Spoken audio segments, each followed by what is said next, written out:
Yo, what's up mga kalikot, isang mapagpalang araw muli sa inyong lahat. Another day, another video vlog na naman.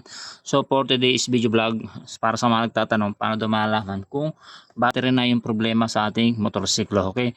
So dapat meron tayong pang check, pang read ng charge ng ating battery. It's either voltmeter or katulad ng ginagamit ko, ito, Habotis Smart Multimeter Tester, na kung saan tong multimeter tester na to hindi mo na kailangang pindutin or iset kung ano yung nahanap mo, kung ano ito mo, tulad ng mga continuity, AC, DC, yan.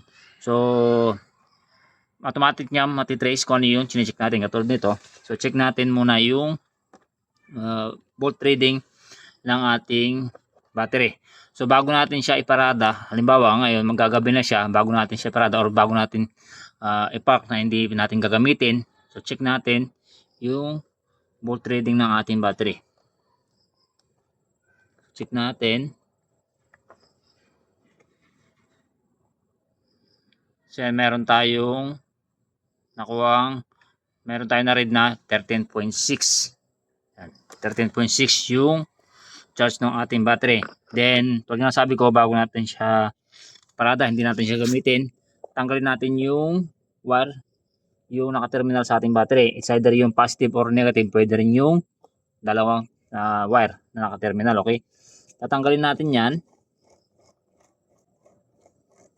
bago natin siya iparada, okay? So after natin matanggal, yan, siguraduhin lang na hindi siya didikit sa ating terminal ng ating battery. Yan. So after natin matanggal yan, so siyempre wala na nakakonect, hindi na gumagana yung positive negative supply sa papunta sa ating motor. So dapat hindi magbabawas yung charge ng ating battery. After kinamagaan, pagkagising mo, check mo uli yung magiging volt reading ng charge ng ating battery. Okay? So kanina, nung chinek natin is 13.669. So dapat hindi bababa ng 12 flat or 11 pababa. So dapat kung ano yung na-read natin na 13.69 bago natin siya iparada. Yan. So dapat hindi siya babagsak ng 12 pababa. Okay? So pag bumagsak siya, pagka bumagsak yung charge ng battery natin ng 12 pababa, ibig sabihin may problema na yung ating battery. So dapat ganyan pa rin yung mariread natin, 13.69 or it's either 13, 12.8, ganun. Wag lang siyang babagsak na hanggang 12 volts pababa. Okay?